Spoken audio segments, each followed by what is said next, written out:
আজকে যে আমার ইমেজটা নষ্ট হয়ে গেল, সমাজের সামনে আমি মুখ দেখাতে পারছি না, আমি কলেজে যাব কিভাবে এটার মুখ দেখাতে পারছি না।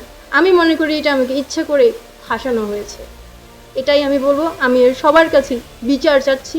এবং আমার এই ইমেজটা যে নষ্ট হয়েছে, কিছু কিছু যে মিডিয়া জগৎ যে এইভাবে প্রচার করতেছে, এর জবাব আমি আপনাদের কাছে চাইছি। আমি রাহিমিন মারিয়া এলিন, এবং শর্ট ফর্ম হিসাবে আমি ব্যবহার করে থাকি মারিয়া সরকার, পারিবারিক টাইটেল হিসাবে। আমার পড়াশোনা হচ্ছে মকবুল রহমান সরকারি কলেজ, পঞ্চগড়ে। আমি পঞ্চগড়েই থাকি, আমার ধর্ম হচ্ছে ইসলাম। আমি আজকে এই কনফারেন্সটা করার প্রথম বিষয়টা তুলে ধরতে চাচ্ছি। আমি গত 23 বা 24 তারিখের দিকে, সঠিক টাইমটা আমি বলতে পারতেছি না, মাননীয় প্রতিমন্ত্রী ফরহাদ হোসেন আজাদের মহোদয়ের যে নির্বাচনের আগে আমি একটি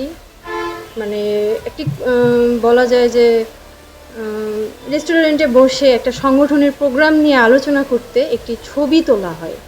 ছবিটি নির্বাচনের কমপক্ষে 5 থেকে 6 মাস আগের ছবি। ছবিটা আমার কাছে আছে, আমি ছবিটা সবাইকে দেখিয়ে দিচ্ছি। এই ছবির ব্যক্তিটা আমি। তো ঘটনা হচ্ছে যে গত 27 তারিখ যে মাননীয় প্রতিমন্ত্রী ফরহাদ হোসেন আজাদকে নিয়ে, যে মহোদয়কে নিয়ে যে অশ্লীল একটা ভিডিও ভাইরাল হয়, আমরা সকলেই দেখেছি। তো এই ভিডিওর সাথে আমার এই ছবিটা অ্যাড করে দিয়ে বিভিন্ন ফেসবুক সোশ্যাল নেটওয়ার্কিংয়ে ছাড়ানো হচ্ছে এবং একটা ভুল বায়োডাটা দেওয়া হচ্ছে।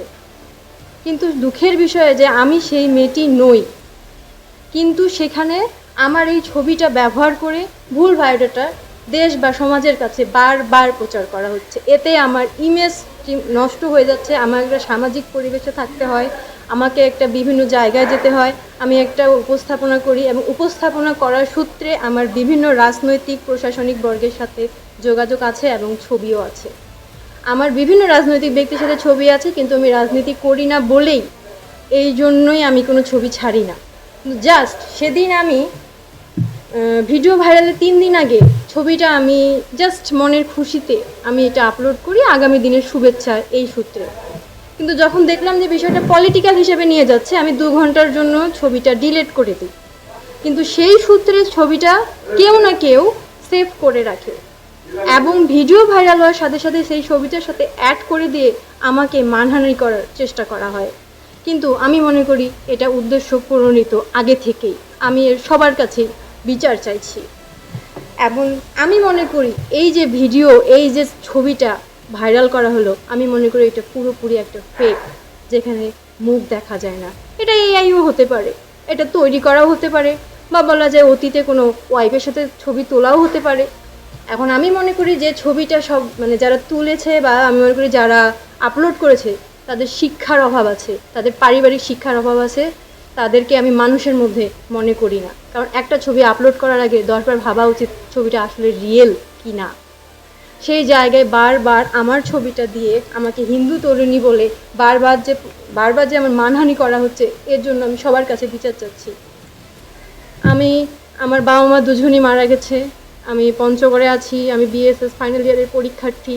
আমাকে অনেক কষ্ট করে পড়াশোনা করতে হয়, কষ্ট করে নিজের ক্যারিয়ার তৈরি করে আমি আজকে এই জায়গায় এসেছি।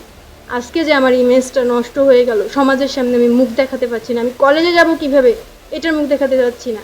আমি মনে করি এটা আমাকে ইচ্ছা করে ফাঁসানো হয়েছে। এটাই আমি বলবো, আমি এর সবার কাছে বিচার চাচ্ছি। এবং আমার এই ইমেজটা যে নষ্ট হয়েছে, কিছু কিছু যে মিডিয়া জগৎ যে এইভাবে প্রচার করতেছে, এর জবাব আমি আপনাদের কাছে চাইছি।